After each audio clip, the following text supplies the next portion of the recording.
बताइए salient features. जी ठीक कह रहे हैं पार्लियामेंट्री अफेयर्स साहब, मिनिस्टर साहब, सेलिएंट फीचर्स सर ये 2017 के एक्ट में वर्ड फाटा यूज़ हुआ क्योंकि उस वक्त फाटा जो था वो एग्जिस्टेंस में था। उसके बाद सर कॉन्स्टिट्यूशनल अमेंडमेंट आई और फाटा का मर्जर हो गया खैबर पख्तूनख्वा के अंदर, तो वर्ड फाटा की रिमूवल है जी अप्रोप्रिएट जगह पे।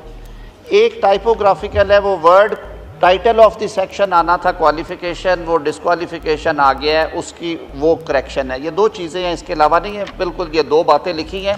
सेनेट की स्टैंडिंग कमेटी आप चेयर करते हैं डॉक्टर हुमायूं मोहम्मद साहब, उन्होंने इसको पास किया, सेनेट ने पास किया, अब आपके सामने रखा है। ये स्पेलिंग्स की एक जगह पे और एक जगह पे वर्ड रिमूव हुआ है। जी गौर साहब। जनाबी स्पीकर थैंक यू। यहाँ जो इन्होंने बिल ये मूव कर रहे हैं, काइंडली मैं इसको अगर आपकी परमिशन के साथ जो अमेंडमेंट ये प्रोड्यूस कराना चाह रहे हैं, इसमें सेक्शन 232 भी इन्वॉल्व है। 232 में पढ़ लेता हूँ जनाब स्पीकर। 232 ये प्रोवाइड करता है जनाब स्पीकर, हुआ ये था, सिर्फ इसके बैकग्राउंड पहले आपको बताऊं कि आर्टिकल 62, 63 में जो क्वालिफिकेशन और डिस्क्वालिफिकेशन है, इससे बड़े सारे पार्लियामेंटेरियंस इससे इफेक्ट हो गए थे। 62 में क्वालिफिकेशन है और 63 में उन्होंने डिस्क्वालिफिकेशन डाल दी थी, लेकिन उस वक्त एक पैरेलल सिस्टम चलता था जहां तक रोपा था representation of the people's act 1976, उसमें सेक्शन 99A था और सेक्शन 99A में 26 किस्म की डिस्क्वालिफिकेशन और क्वालिफिकेशनें प्रोवाइड की गई थी, और वो जो स्टैट्यूट में क्वालिफिकेशन प्रोवाइड कर दी गई थी वो बाय सिंपल मेजॉरिटी अमेंडमेंट करके उसमें डिस्क्वालिफिकेशन डाल दिया जाता था, जिसमें एक डिस्क्वालिफिकेशन ये भी आया था, सनद वाला भी उसमें डिस्क्वालिफिकेशन आया था। इस किस्म की डिस्क्वालिफिकेशन भी उसमें मौजूद थी कि अगर किसी का गवर्नमेंट के साथ कोई रनिंग कंट्रैक्ट भी चल रहा है, वो कंस्ट्रक्शन वर्क में है, तो वो भी एक डिस्क्वालिफिकेशन था और आर्टिकल 62 को वो सुपरसीड करता था। अब इसके बाद ये सारा प्रोसेस चल गया था और इस लॉ में 2017 में, क्योंकि लोग सुप्रीम कोर्ट के उस प्रोसेस से जा चुके थे, डिस्क्वालिफिकेशन है, इसमें 232 में ये क्वालिफिकेशन प्रोवाइड कर दी गई थी, जिसमें मैं कहता हूं कि जो स्टैट्यूटरी डिस्क्वालिफिकेशन थी they did away with it, कि क्वालिफिकेशन एंड डिस्क्वालिफिकेशन पार्लियामेंटेरियन का वो सिर्फ और सिर्फ हिस्सा होगा आर्टिकल 62, 63 का। तो जो आर्टिकल सेक्शन 232 में था वो ये है, इलेक्शन एक्ट ये प्रोवाइड करता है the qualification and disqualification of a member. जनाब स्पीकर मैं ये सेक्शन 232 पढ़ रहा हूँ। क्वालिफिकेशन एंड डिस्क्वालिफिकेशन ये टाइटल है, इसमें ये provided the qualification and disqualification of a person to be elected, chosen and to remain as a member of the Majlis Shura parliament or a provincial assembly shall be such as provided in Article 62 and 63 of the Constitution।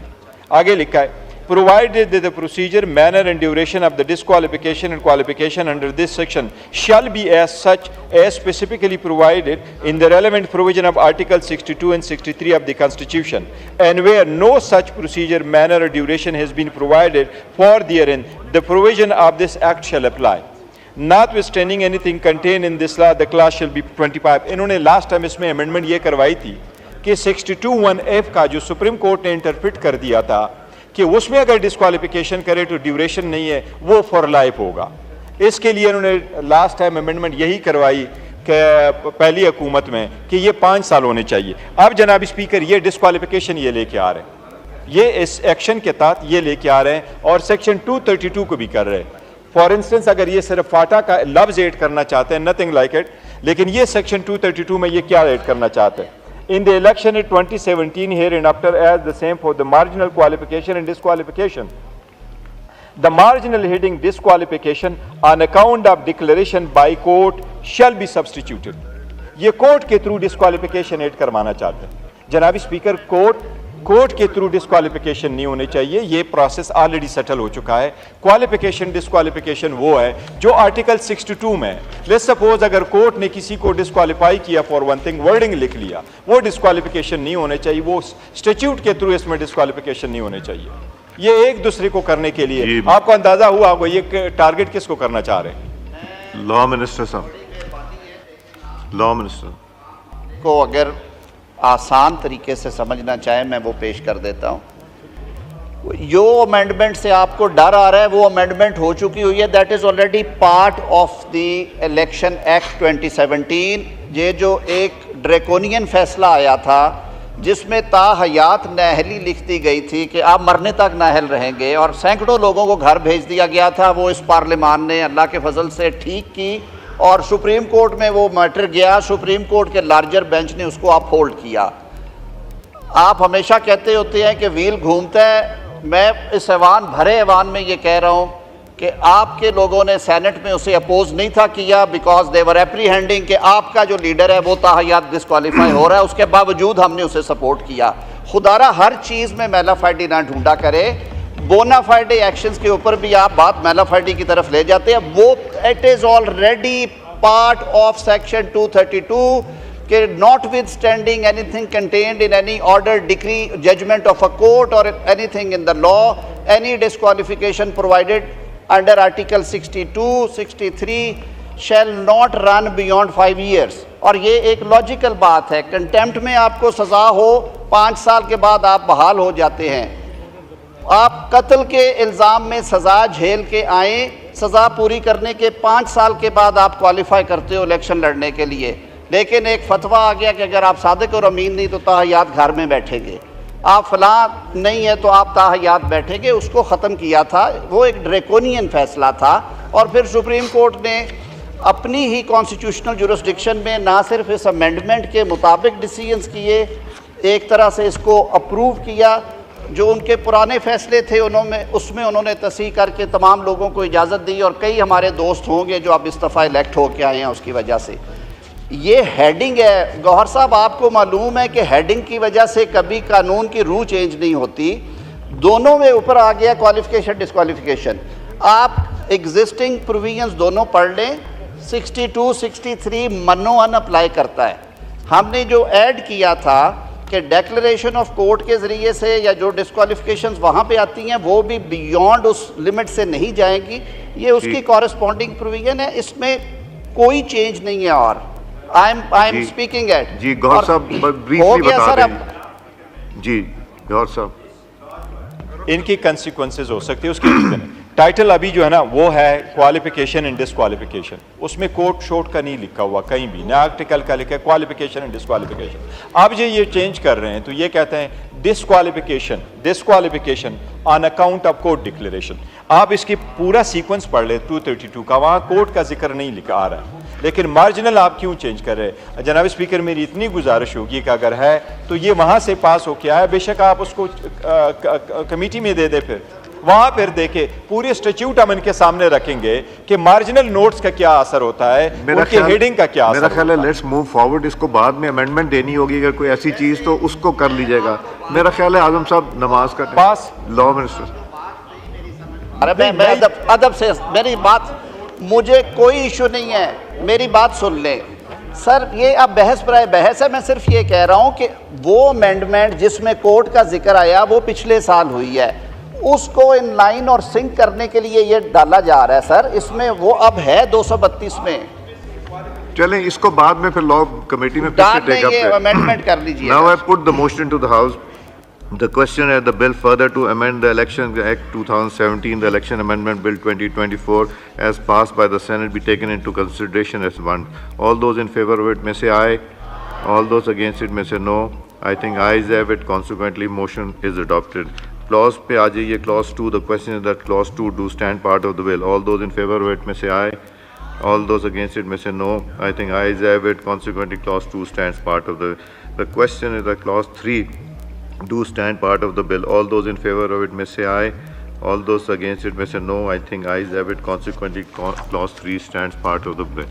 The question is that clause 1 preamble and short title do stand part of the bill. All those in favor of it may say aye. All those against it may say no. I think ayes have it. Consequently, clause 1 preamble short title stand part of the bill. Azam Sahab to move item number 5.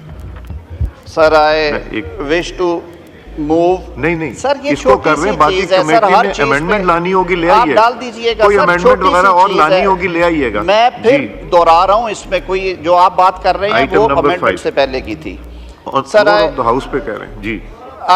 I move that the Bill further जी। to amend Election Act Welcome, 2017 Dusty Election साहब, Amendment Bill welcome. be passed. G. Now I put the motion to the House. The question is the bill further to amend the Elections Act 2017, the Election Amendment Bill 2024 be passed. All those in favor of it may say aye. All those against it may say no. I think ayes have it. Motion is adopted. Consequently, bill is passed. दस्ती साहब, quorum point करने के लिए आपको अपनी seat पे आना पड़ता है, तो अपनी सीट पे आके वहां से आप मांगिए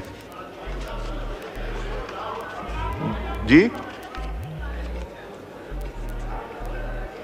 सीट के पास भी आ जाए तो जी। दस्ती साहब सर ये कोरम जी, count be made.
The House is in order. Danial Chaudhary Sahab to move item number 8. Danial Chaudhary Sahab, item number 8.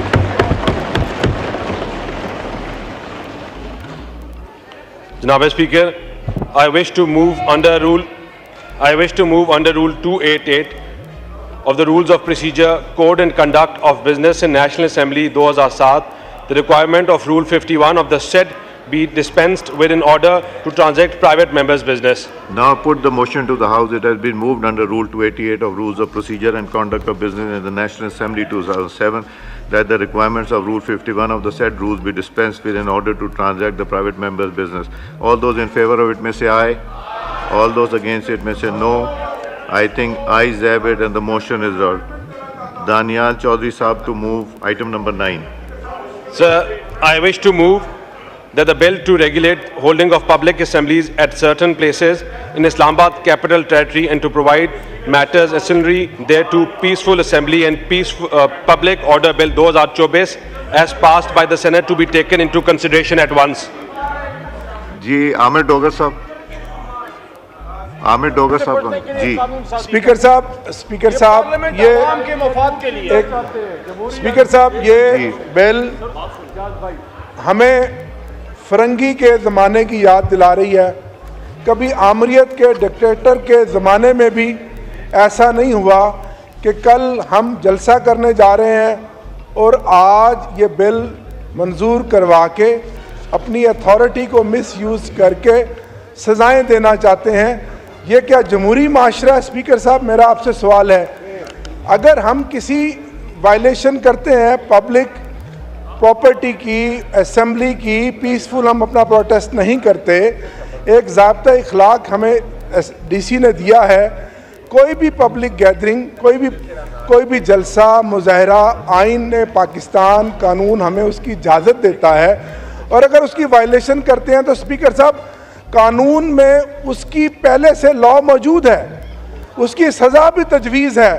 तो इतनी अर्जेंसी में आज ये बिल लेकर आना, ये इस चीज़ का मुंह बोलता सबूत है कि इस पार्लियामेंट को आप इस्तेमाल कर रहे हैं अपने सियासी मकासद के लिए।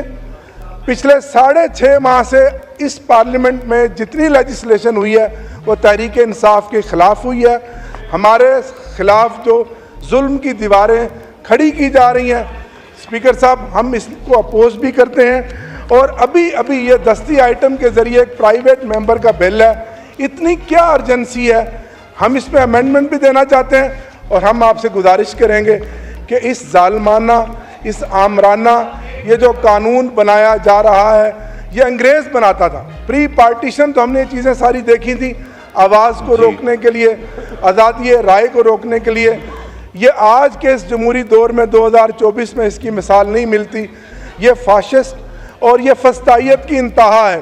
तो सर हम इसमें अपनी अमेंडमेंट देना चाहते हैं, हमें मौका दिया जाए और इस मामले को कमेटी को सुपुर्द किया जाए। सर ये कोई ऐसे कुछ छापा नहीं है, ये बिल सेनेट में आया, सेनेट में ये कमेटी को रेफ़र किया गया इंटीरियर की कमेटी। इंटीरियर की कमेटी भी सुन्नी इत्तेहाद काउंसिल के हिस्से में आई हुई है वहाँ पे, और उस कमेटी में इस पर बाकायदा डिबेट हुई, रिपोर्ट पेश की गई। जो उन्होंने इसमें अमेंडमेंट देखनी थी नहीं थी देखनी, इनके मेंबर्स वहाँ पे मौजूद थे। उसके बाद सेनेट ने ये बिल पास किया, यहाँ पे ट्रांसमिट किया। आपके रूल्स के मुताबिक जब सेनेट से पास बिल आता है, अनलेस अनटिल कोई एक्सेप्शनल सिचुएशन हो, वो स्ट्रेट पैसेज में जाता है। हाउस की सेंस आपने ले ली है। रही बात कि ये इनके जलसे के लिए, आप पढ़े तो सही, इसको पढ़ा हुआ है इन्होंने, अच्छी तरह पढ़ा हुआ है। ये और जगहों पे भी है। इस्लामाबाद सर दारुल खिलाफा है, इसे हमने पिंजरा बना दिया है। 20 लोग इकट्ठे होते हैं, 30 इकट्ठे होते हैं, फलां सड़क बंद, 30 लोग इकट्ठे होते हैं। ये खुदा शाहिद है कि जो कम्यूटर्स को डिफ़िकल्टीज़ हैं वो सब के सामने हैं। आप तहम्मुल से सुने डॉक्टर साहब, आपको किसी ने इंटरफेयर नहीं किया जब आप बोल रहे थे। अगर मेंबरान इस तरह के बिल्स लेके आते हैं जो पब्लिक गुड के लिए हैं और जिनमें कुछ रैशनल है कि आपने एक इजाज़त लेनी है, इजाज़त पहले भी लेना पड़ती है, उसको स्ट्रक्चर कर दिया गया। जगह मुतय्यन करने का कहा गया है कि खुदा के लिए शहर को आज़ाद करे, जगह मुतय्यन कर दें, एक जगह 2 जगह, दुनिया भर के शहरों में यह राइज है और वो time to time federal government उसको करेगी। ये चलने दें, इनको कोई मुनासिब ना लगे, कोई चीज़ ऐसी लगे ले आए अमेंडमेंट, बाद में इनका राइट है प्राइवेट मेंबर डे पे अपनी अमेंडमेंट डालें, उसमें अमेंडमेंट्स हो जाएंगे। Simple is that. गौर साहब, बस हो गए ना 2 लोग जी। गौर साहब जी। जनाब स्पीकर मैं इस पे यही अर्ज़ करूँगा, लोगों का फंडामेंटल राइट है article, fundamental right to peacefully subject to law, और जो लॉ प्रोवाइड करता है जनाब स्पीकर वो करता है, इसको रेगुलेट करता है, और रेगुलेटर का तरीक़ाकार ही वो एनओसी है, और इस एनओसी में कंडीशंस लगाए हुए होते हैं कि आपने ये कंडीशन फुलफिल करने हैं। काइंडली जनाब स्पीकर ये तो वेपनाइज कर रहे हैं, ये जुडिशल सिस्टम भी वेपनाइज कर रहे हैं, ये अभी पीसफुल राइट टू असेंबली और स्पीच जो है उसको भी वेपनाइज कर रहे हैं। इससे तो सारा स्ट्रक्चर हो जाएगा ख़राब, वो कर देंगे, तबाह कर रहे हैं इनके इदारे। इसको जनाब स्पीकर में आपकी रिक्वेस्ट है, अगर आपने इसी तरह करना है, ये आप असेंबली में, आप कमेटी में भेज दें। ऐसी तरह तो नहीं, ये असेंबली सबसे बड़ा उधर से जब हो के आता है, एक रवायत है कि यहाँ जनाब स्पीकर ये इसमें तो बहुत सारे classes. Now I put the motion to the house. It has been moved that the bill to regulate holding of public assemblies at certain places in Islamabad capital territory and to provide for matters auxiliary thereto, the Peaceful Assembly and Public Order Bill 2024 as passed by the Senate to be taken into consideration at once. All those in favor of it may say aye. All those against it may say no. I think ayes have it. Consequently, motion is adopted. The question is that clause 2 to clause 10 stands part of the bill. All those in favor of it may say aye. All those against it may say no. I think ayes have it. Consequently, clause 2 to 10 stands part of the bill. The question is that clause 1 preamble and short title stand part of the. All those in favor of it may say aye. All those against it may say no. I think ayes have it. Clause 1 preamble and short title stand part of the bill. Daniya Chaudhary to move item number 10. Madam Speaker, I wish to move the bill to regulate the holding of public assemblies at certain places in Islamabad Capital Territory and to provide matters ancillary thereto, the Peaceful Assembly and Public Order Bill 2024 to be passed.